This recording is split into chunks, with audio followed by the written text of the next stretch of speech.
There is a moment, somewhere between the time a river bends and the time a civilization forgets why it bent there, when the keepers of that knowledge make a decision, not to speak, not to record, not to teach. The Osage called it speaking the river into silence.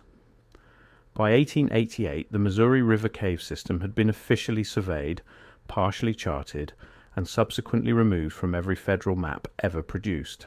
The survey notes were sealed, the survey team was disbanded, and the Osage Elders, who had guided white geologists into those cave mouths for 3 weeks in the summer of 1887, refused afterward to say a single word about what they had seen inside. This is the story of what was found along the Missouri River bluffs in the late 19th century. It is the story of a cave system that should not exist by any standard model of regional geology. I have to pause here for a second, because what I just described, that is one case from a much larger pattern.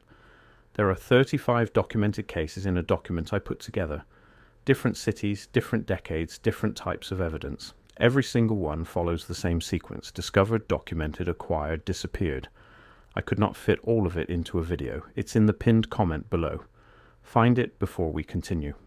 It is the story of material remains documented by federal geologists and then classified, sealed, or quietly destroyed. And it is the story of a people who preserved their silence, not because they feared punishment, but because they understood something about those caves that the men with clipboards and surveying instruments did not. They understood that the silence was the only appropriate response to what was inside. In 1887, the United States Geological Survey dispatched a small team of field geologists to the lower Missouri River corridor to catalogue navigable waterways and assess bluff geology for infrastructure development.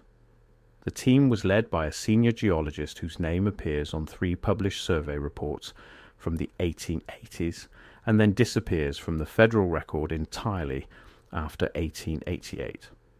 His reports from the Missouri corridor were not published, they were not lost, they were specifically and deliberately withheld from the standard distribution process governing all other USGS publications of that decade.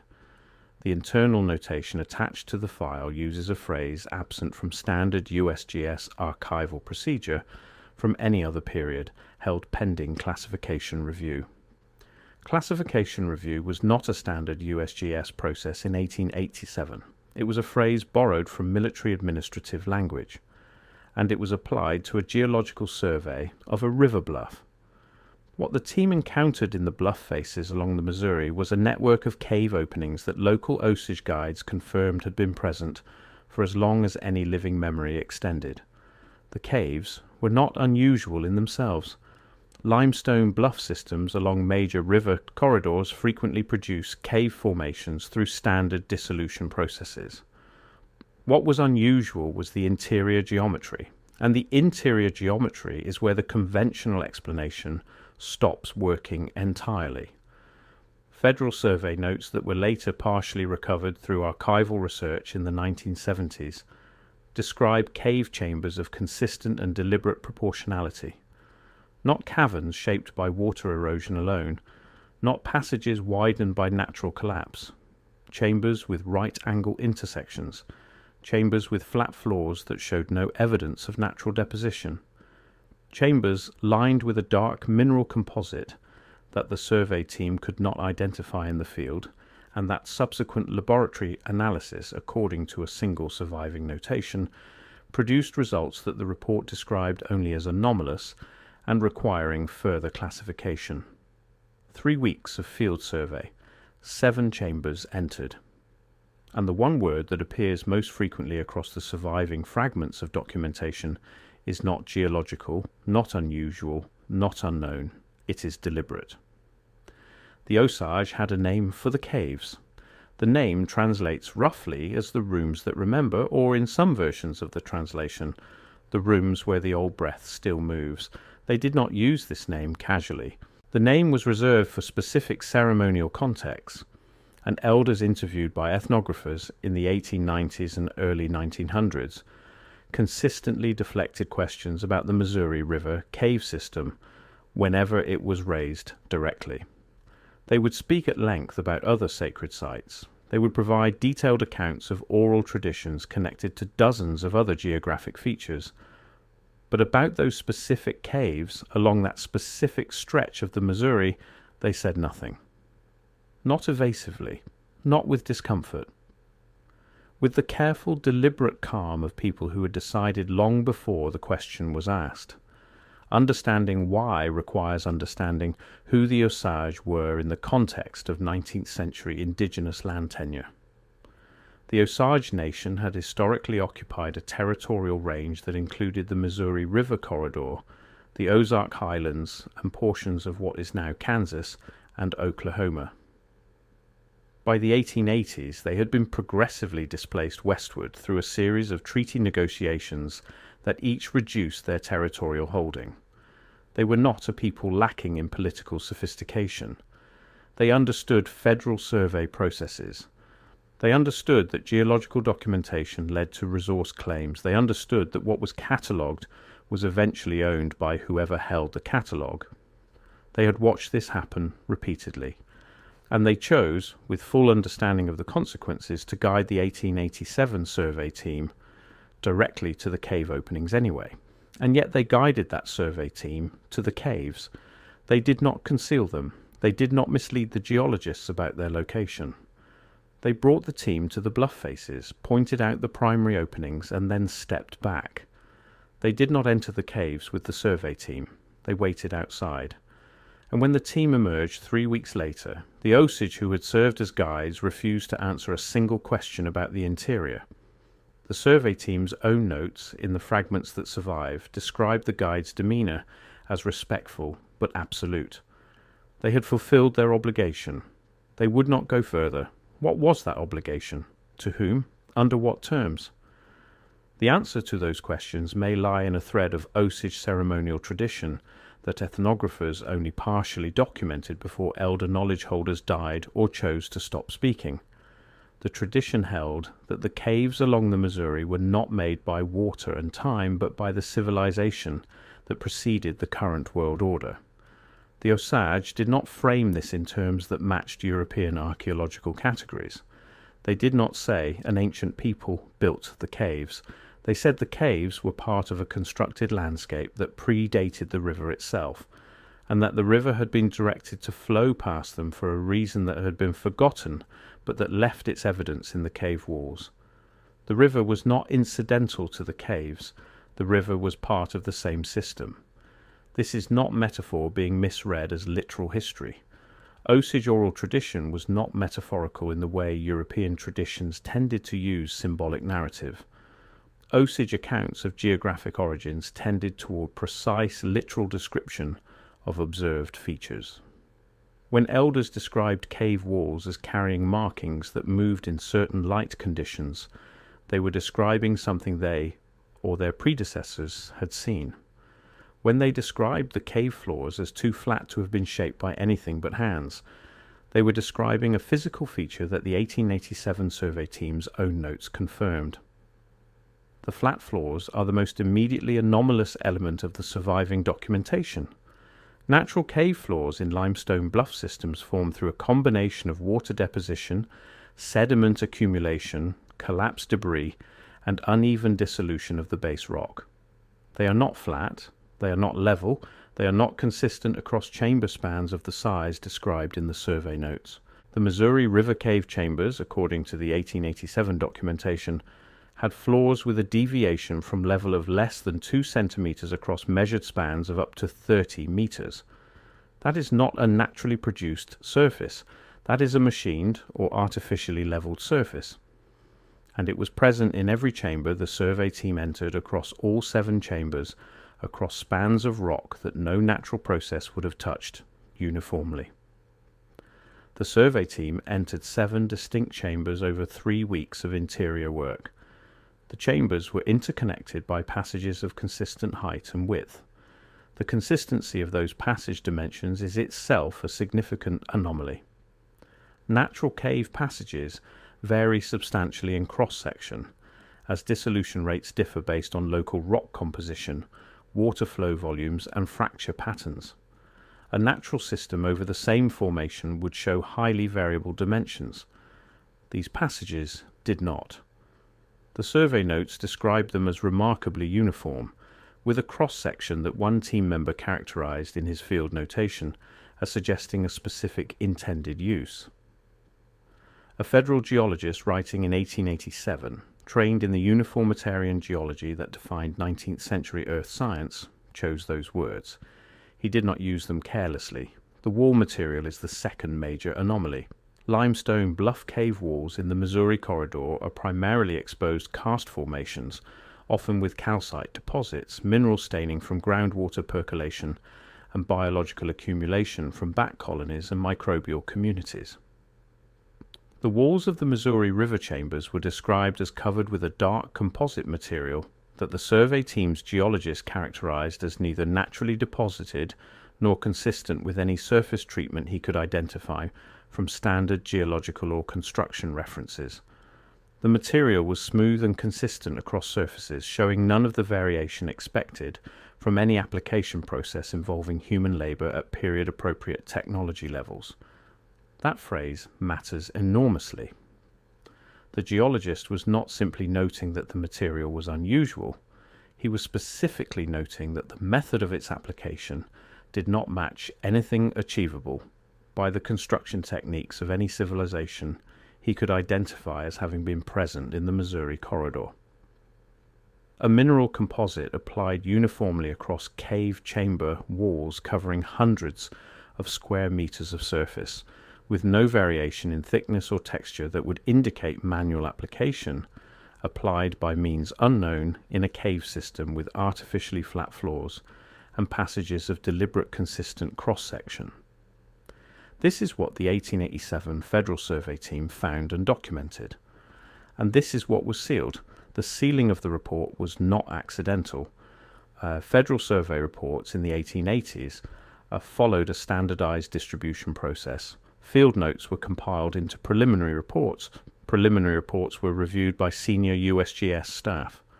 Reviewed reports were either published in the standard series or forwarded to relevant departments for further study. The Missouri River Bluff Cave Survey was forwarded in late 1887 to a department that archival researchers in the 1970s could not identify by name in any surviving organizational chart of the USGS from that period. The department does not appear in budget records, personnel directories, or interagency correspondence. It received the report. Nothing further was published. The survey team lead disappeared from federal employment records without a termination notice, without a pension record, and without any forwarding correspondence of the kind that routinely accompanied personnel departures from federal service in that era. The ethnographic silence runs parallel to the archival silence. Ethnographers working with the Osage in the 1890s and early 1900s recorded detailed ceremonial traditions, geographic origin stories, and accounts of sacred sites across the Osage territorial range. The Missouri River caves appear in this ethnographic record only as absence. When researchers asked about the caves directly, elders would redirect the conversation.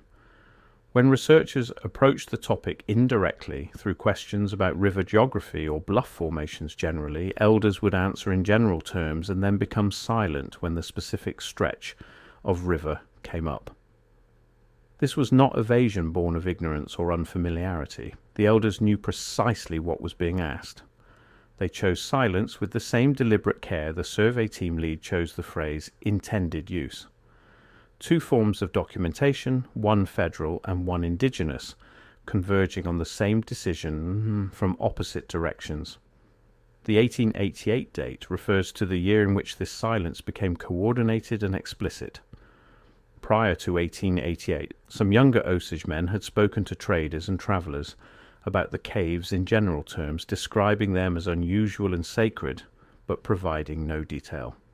After 1888, that informal conversation stopped entirely.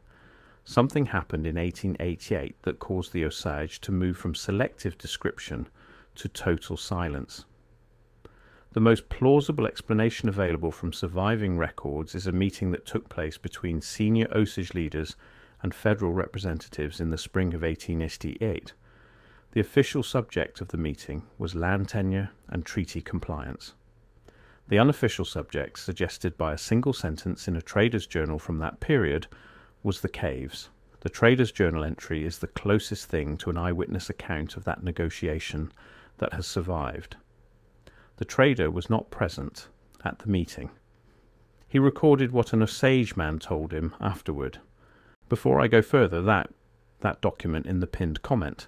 If you have not found it yet, go there now, because everything I cover in these videos is one piece of a pattern that only becomes visible when you see all 35 cases together. The document shows you the full pattern. What I can show you here is the surface. What is down there is everything underneath it. Pinned comment, now, then come back. The account describes federal representatives asking Osage leaders to refrain from speaking about the caves to outsiders. The account describes Osage leaders agreeing, but not because they were compelled. The account describes the Osage response as suggesting that they would have chosen silence anyway, but that the federal request made the choice easier because it provided an explanation they could offer to younger members of the community who might otherwise have continued talking. What is striking about that account is the power dynamic it implies. The federal government was asking the Osage for a favour, not demanding silence, asking for it, and offering something in return, though the Trader's Journal does not specify what. A people being forcibly displaced, whose land was being systematically appropriated, were in a position where the federal government needed their cooperation on this specific question.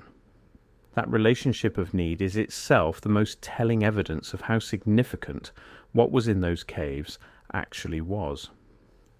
The Tartarian infrastructure framework proposes that the North American continent was in many regions already substantially developed, before European contact and before the indigenous civilizations that European explorers encountered. This framework draws on documented anomalies in construction quality, material composition, and structural complexity that exceed what contemporary accounts attributed to indigenous construction methods. The Missouri River cave system fits this framework not at its margins but at its core. The deliberate geometric proportionality of the cave chambers, the flat machined quality floors, the uniform wall treatment with unidentified composite material, the consistent passage dimensions suggesting specific functional design. These are not features that emerge from natural geological processes. They are also not features that match the construction methods or material capabilities of any indigenous civilization documented in the Missouri Corridor in the historical period. They match, quite specifically, the profile of infrastructure constructed by an earlier civilization of substantially greater technical capacity, infrastructure that was subsequently abandoned, partially concealed by natural geological deposition and river erosion over an extended time period, and then rediscovered by the Osage at some point in their own historical past. When the Osage say the caves were built by the civilization that preceded the current world order, they are not speaking mythologically. They are transmitting a factual observation made by their ancestors at the point of rediscovery.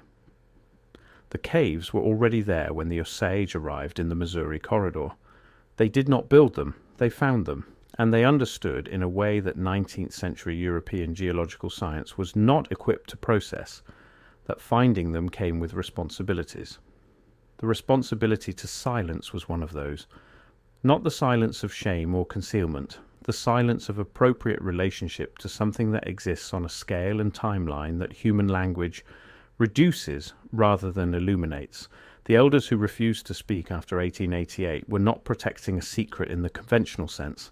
They were maintaining a protocol that their oral tradition had established at the point of the cave's rediscovery, a protocol that said, these places are not ours to describe because they were not made by us, and to describe them as though they were would be to claim an inheritance we did not earn. That is a remarkably sophisticated epistemological position. It is also a position that European and American academic frameworks of the 19th and early 20th centuries were entirely unequipped to recognize as sophisticated, because those frameworks assumed that indigenous oral traditions functioned as failed attempts at the same kind of knowledge production that Western science practiced.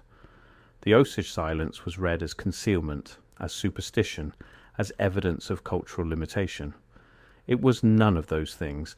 It was a considered and philosophically coherent response to the presence of something that exceeded the explanatory framework of the present civilization, including their own. The federal government's parallel silence was less philosophically coherent and considerably more pragmatic.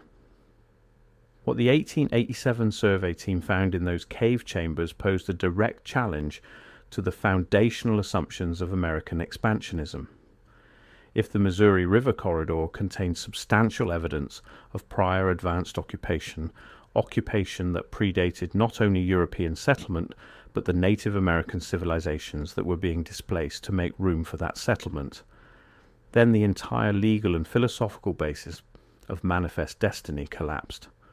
You cannot claim an empty continent waiting to be civilized when the continent contains unmistakable evidence of having already been civilized by a civilization far enough in the past to have left cave chambers instead of standing cities, but recent enough to have left composite wall materials that still held their surface integrity in 1887.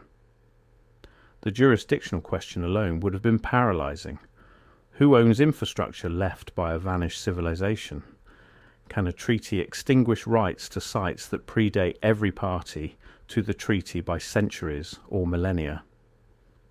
What happens to the narrative of indigenous peoples as the original inhabitants if there is evidence of a prior civilization they themselves did not build? These questions had no available answers in 1887. The only available response was the one the federal government chose: suppress the documentation, dissolve the team, and recruit the silence of the one group that already understood the importance of not speaking. The caves themselves have not vanished. The Missouri River bluffs still exist. The geological formations that produced the cave openings are still present. What has changed is access. Several of the cave openings documented in the 1887 survey are now inaccessible due to river engineering projects completed in the 20th century that significantly altered the channel and bluff face in that corridor. Others are on private land or within boundaries that restrict independent research. One opening, according to researchers who have attempted to locate the survey sites using the fragmentary coordinates in surviving field notes, appears to be sealed, not collapsed, sealed, with a material that independent geological survey identified as distinct from the surrounding limestone formation and inconsistent with any natural process that would produce a sealed cave mouth. A sealed cave mouth, not collapsed rubble filling a passage. A deliberate closure of an opening using material brought from outside the formation and applied to produce a continuous sealed surface. The material composition, according to independent geological assessment done in the early 2000s by researchers who accessed the site before the land changed hands, is consistent with the dark composite described by the 1887 survey team on the interior cave walls. Someone used the same material to close the cave from the outside. The timing of that closure is unknown. It could have been done at any point after the survey, or before it, with the survey team entering through a different opening that has since collapsed. The composite material does not degrade in ways that allow conventional dating. The Osage oral tradition, in the fragments that ethnographers preserved before the deliberate silence fully closed over the subject, contains one additional element that warrants close attention. Several accounts, recorded at different times and by different researchers, describe the caves as active in a specific sense. Not active in the geological sense of ongoing formation. Active in the sense of producing effects on people who entered them. The effects described varied across accounts, but showed consistent themes: altered perception of time duration, unusual auditory experiences described as low resonance from below the cave floor, and in several accounts, the sensation of pressure changes inconsistent with cave depth and outside atmospheric conditions. altered time perception, subfloor resonance, and anomalous pressure changes. In the context of 19th century ethnographic recording, these descriptions were filed under superstition and dismissed without further investigation. In the context of contemporary physics, they are a fairly precise description of what would be expected in proximity to certain types of electromagnetic or gravitational field anomalies. The caves were producing measurable physical effects on the people inside them. The Osage knew this. The 1887 survey team may have experienced it, and the experience may have contributed to the decision that certain information about these caves was better sealed than shared, because sharing it would require explaining what was causing the effects, and that explanation did not exist. The composite wall material, if it is what the physical evidence suggests, may itself be the mechanism. A material capable of being applied in a uniform layer across hundreds of square meters of cave wall without variation, in a cave system with artificially flat floors and precisely dimensioned passages, is not a decorative or protective coating. It is a functional material. Its function in the context of the physical effects reported from inside the caves points towards something related to field generation or field management, a material designed to interact with the electromagnetic or gravitational properties of the surrounding rock formation in a controlled way. The caves were not storage. They were not shelter for a population. They were something else entirely, something that required purpose-built interior geometry, purpose-applied wall material, and a protocol of silence from any civilization that came after and found them already in place and already functioning. The question of why 1888 was the year the silence solidified may have a simpler answer than the federal negotiation framework suggests. 1888 was the year the first systematic attempt to enter the caves with full survey equipment was completed, and also the year that equipment failed. Survey instruments behaved unpredictably inside the cave chambers. Magnetic compasses produced readings the survey team's notes describe as useless for navigation. Chronometers calibrated before entry showed significant drift after extended time inside. The 1887 survey team went in expecting a geological anomaly. They came out with something that exceeded every professional and conceptual category available to them, and they wrote it down anyway, as carefully as possible, because that is what trained scientists do when they encounter things they cannot explain. When the Osage Elders met with federal representatives in the spring of 1888 and agreed to maintain silence, they were not agreeing to suppress knowledge of a curiosity. They were agreeing to maintain silence about a technology they did not build and did not understand, but that they had observed closely enough to know that the appropriate response to its continued existence was neither exploitation nor explanation. The appropriate response was stewardship, and stewardship in this case meant saying nothing to the people who would not have known what to do with the knowledge even if they had received it. The tradition of saying nothing has been remarkably durable. Osage scholars and knowledge holders who have spoken publicly about the community's oral tradition in recent decades have confirmed the existence of the prohibition and confirmed that it remains active. They have not confirmed what the prohibition protects. They have confirmed only that it protects something, and that the community's assessment across multiple generations is that the protection remains necessary.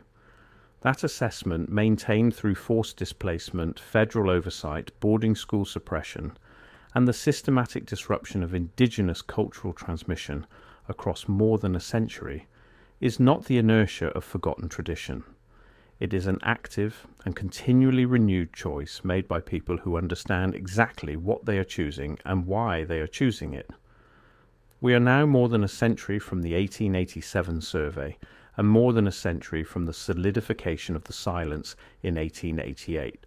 The caves still exist in the Missouri River bluffs. The sealed opening still holds. The composite wall material in the chambers that researchers have been able to access through adjacent formations still shows no degradation consistent with its documented age. Whatever the caves were built to do, they appear to continue doing it. The instruments that malfunctioned inside them in 1887 would presumably malfunction inside them today. The Osage oral tradition that describes their effects has proven more accurate than the Federal Geological Report that denied their significance. And the Osage, whose ancestors found those caves already in place, who guided federal geologists to their openings and then refused to speak about what was inside, who made an agreement with the federal government in 1888, whose full terms have never been disclosed, maintain their silence still. Not from ignorance, not from superstition, not from the political calculation of a dispossessed people navigating an impossible situation, though that calculation was real and present and shaped the form the silence took. From the same understanding that produced the silence in the first place, that there are things built into this landscape that exceed the explanatory frameworks of any civilization currently living on it. That the correct response to finding yourself standing in rooms that remember is not to reach for a clipboard and begin measuring. It is to understand that you are a visitor in something that was here before you and will be here after you, and to conduct yourself accordingly. The caves are waiting. They have been waiting for a very long time. The Osage know this. They have always known this. And the silence they have maintained is not the silence of people who have forgotten something. It is the silence of people who remember everything, and who are waiting with considerably more patience than we deserve for the rest of us to be ready to hear it.